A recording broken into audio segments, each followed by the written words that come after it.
Hello friends, welcome to my channel physics by Bajaj sir. आज मैं आपके साथ lecture 7 of laws of motion discuss करने जा रहा हूं, जो कि स्टैंडर्ड +1 का बहुत इंपॉर्टेंट टॉपिक है, जिसकी हम टोटली बात करेंगे आज नॉर्मल रिएक्शन की। नॉर्मल रिएक्शन का कॉन्सेप्ट समझना एक बहुत जरूरी है न्यूमेरिकल्स के लिए। तो नॉर्मल रिएक्शन क्या होता है? नॉर्मल रिएक्शन को हम डिनोट करेंगे R या N से। It is the reaction given by the surface to the body in contact in the direction perpendicular to the surface. ये बहुत इंपॉर्टेंट है। उसने कहा कि नॉर्मल रिएक्शन एक ऐसा रिएक्शन होता है, एक बॉडी को मिलता है सरफेस से, जब एक बॉडी किसी सरफेस के साथ कांटेक्ट में होती है।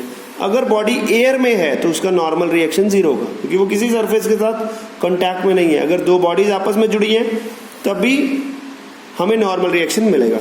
ओके, तो ये हमेशा सरफेस के परपेंडिकुलर होगा, बॉडी के विद रिस्पेक्ट नहीं देखना, हमने सिर्फ देखना सरफेस के परपेंडिकुलर है।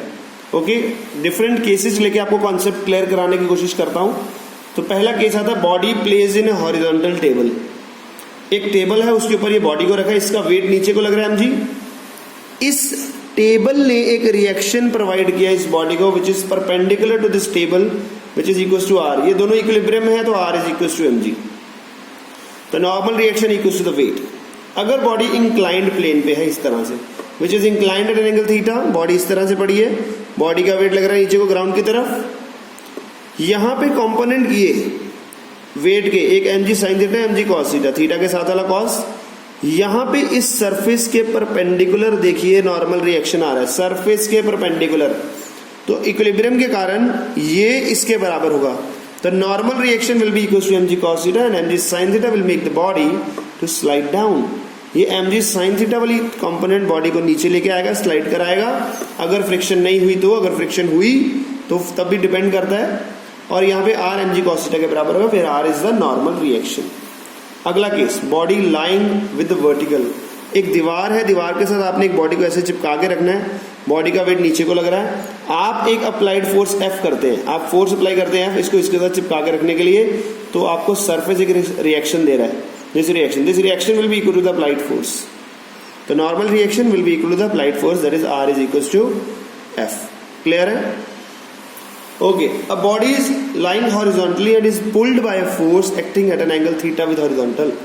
बहुत इंपॉर्टेंट, ये सरफेस के साथ कांटेक्ट में थी टेबल के ऊपर से एक फोर्स लगी जो इसको पुल कर रही है इस डायरेक्शन में at an angle theta with horizontal.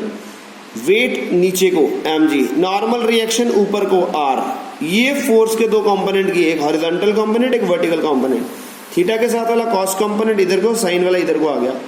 Equilibrium में वर्टिकल फोर्सेस इक्विलिब्रियम में है, तो r plus F sine theta is equal to mg। r plus F sine theta equal to mg हो गया। यहाँ पे क्लियर है? यहां से r की वैल्यू निकालो, mg minus F sine theta. mg में से कुछ माइनस हो रहा है, जो फोर्स मैं पुलिंग के लिए लगा रहा हूं उसका एक कंपोनेंट जो है वो वेट को रिड्यूस कर रहा है। ठीक है जी, f cos थीटा इसको आगे लेके जाएगा, f sin थीटा इसका वेट रिड्यूस कर रहा है। अगर mg f sin थीटा से बड़ा होता है तो रिएक्शन पॉजिटिव आएगा। यहाँ पे ये बड़ा है, ये छोटा, तो रिएक्शन पॉजिटिव होगा। Then body will remain in contact with the surface. और अगर ये छोटा हो जाता है, नेगेटिव आ जाता है रिएक्शन, तो बॉडी अपना कॉन्टैक्ट लेके हवा में आ जाएगी, it will leave the surface, reaction will B negative. तो ये चीज की क्लैरिटी होनी चाहिए। ओके, आगे देखिए, आगे केस आता है body lying on the horizontal and is pushed by a force of acting angle theta. पिछले में पुल था, अब ये पुश हो रही है। ठीक है जी, देखिए डायग्राम देखिए, ये सरफेस है, ये बॉडी को पुश किया फोर्स F से, mg नीचे को, r ऊपर को normal reaction, F cos theta इधर को एंड F sin थीटा नीचे को। यहाँ पे जो F sin थीटा जो फोर्स का एक कंपोनेंट है वो वेट में ऐड हो रहा है, तो रिएक्शन यहाँ पे r will be equal to mg plus F sin theta. तो F cos थीटा इसको आगे लेके जाएगा।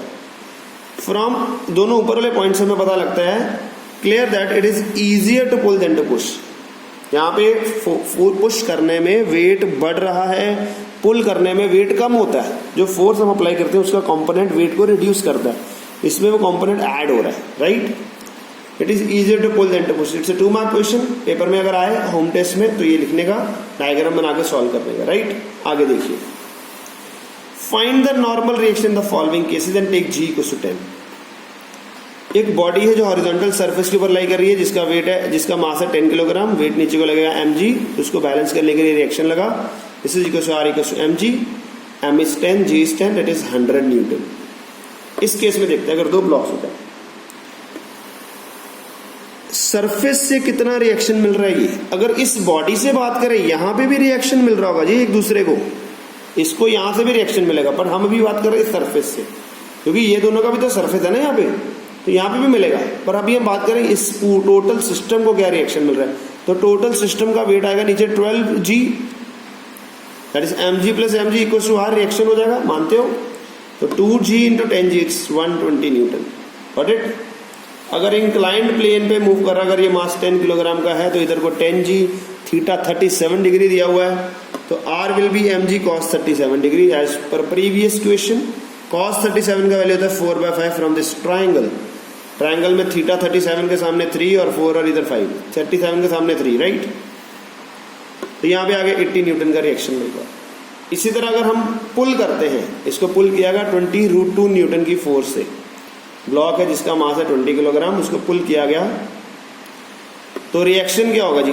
mg माइनस एफ साइन 45, ये लो जी, mg 20 into 10 200, f sine 45 is 1/√2 that is 20, 200 minus 20 is 180 newton. यही अगर फोर्स हम पुश की कर लेते, इन केस ऑफ पुशिंग, तो ये कंपोनेंट बीच में ऐड हो जाता है, mg plus f sine 45, f sine 45 again is 20, that is 200 plus 20 is 220 newton. ठीक है, तो नॉर्मल रिएक्शन का कॉन्सेप्ट सिर्फ इतना ही सही था। तो नॉर्मल रिएक्शन का कॉन्सेप्ट आई होप आपको इस वीडियो से क्लियर हो गया होगा। इसका कॉन्सेप्ट का एप्लीकेशन जो है वो आगे फर्दर लेक्चर्स में होगा, आप देखिएगा। I hope you have like this video.